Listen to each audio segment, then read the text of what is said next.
The first thing I noticed about the new girl wasn't her clothes, her quiet voice, or the way she kept her eyes fixed on her computer screen. It was the empty chair beside her.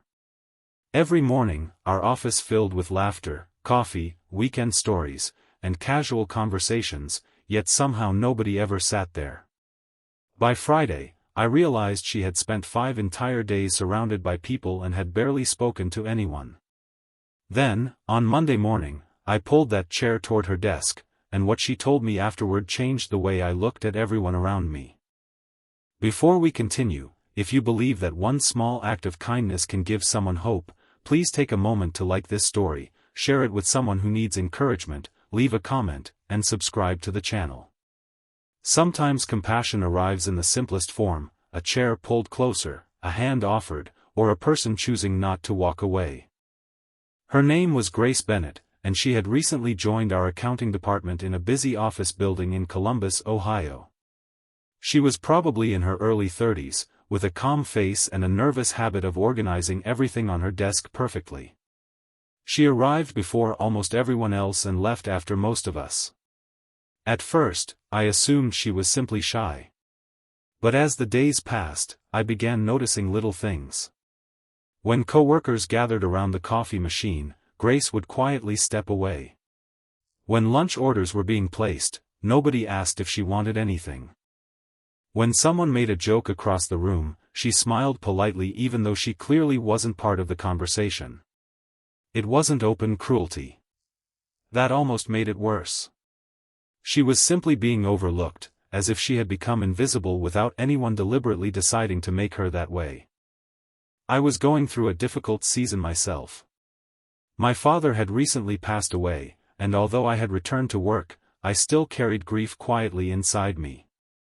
His empty chair at our family kitchen table had taught me something I hadn't understood before: sometimes the hardest loneliness isn't being alone. It's being surrounded by people and still feeling as though nobody sees you. Maybe that was why Grace's silence bothered me more than it seemed to bother everyone else. One afternoon, I saw her sitting alone in the break room with a small lunch container in front of her. She wasn't eating. She was staring at a photograph on her phone, and when she noticed me, she quickly locked the screen. I didn't ask questions. Instead, I took my lunch, walked over, and sat beside her. We spent several minutes eating quietly. There was no dramatic conversation, no instant friendship. But the next morning, I pulled the empty chair beside her desk toward me and started working there for a while. I told her I had a report to finish and figured I could keep her company. Something changed after that. Grace slowly began talking. She told me she had moved from Pittsburgh after losing her mother, who had raised her alone. She had taken the new job because she needed a fresh start, but starting over had been much harder than she expected. Her mother had always told her that new beginnings were frightening because they required us to become brave before we felt ready. Grace had carried those words with her, but lately she had begun wondering whether she had made a mistake. I admitted that I understood more than I wanted to. I told her about my father, about how strange it felt to return to normal life after losing someone who had been part of every important memory. Grace listened without trying to fix anything. For the first time in weeks, I felt as though someone understood my silence too. Then came the moment that changed everything. One Thursday morning, our manager, Rebecca Collins, announced that the company had discovered a serious error in a financial report prepared before Grace joined the team. Someone had accidentally blamed Grace for it because her name appeared on a later revision. The office immediately became tense. People whispered that the new employee had made a mistake, and Grace sat at her desk staring at the report with tears gathering in her eyes. I remembered how carefully she worked. I also remembered something she had told me earlier that week: she checked every number twice because her mother had taught her that being careful was a form of respect. So I pulled the report up on my screen and began tracing every figure with her. After nearly an hour, we found it. The original error had been made weeks before Grace had even started working there. Rebecca apologized to Grace in front of the entire team. But Grace didn't celebrate being proven right.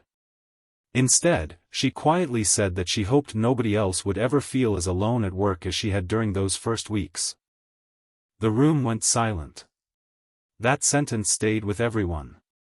The next Monday, something remarkable happened. When Grace arrived, there were 3 people already sitting near her desk. Someone had brought her coffee. Another coworker asked if she wanted to join the lunch group. By Friday, the empty chair was no longer empty. Months later, Grace was promoted to team coordinator. But the promotion wasn't what made me proud of her. It was watching her become the person who noticed others. Whenever a new employee arrived, Grace was the first one to introduce herself. She remembered names, asked questions, and made sure nobody ate lunch alone if they didn't want to. One afternoon, I found her sitting in that same chair beside my desk. She smiled and reminded me that I had been the first person to sit beside her when everyone else had walked past. I told her I hadn't done anything extraordinary. She shook her head and said that sometimes extraordinary things begin with ordinary choices. That evening, as I drove home through the warm Ohio sunset, I thought about my father's empty chair again. I realized that grief had taught me something beautiful. We cannot always change what someone has lost. We cannot erase loneliness, rewrite the past, or make every painful day disappear. But sometimes we can choose to sit beside someone while they carry it.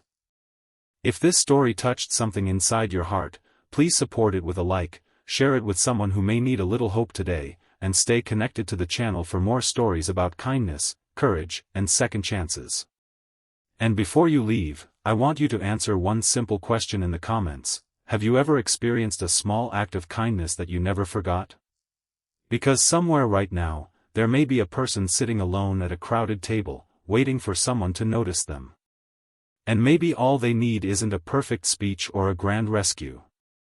Maybe they just need someone to pull up a chair.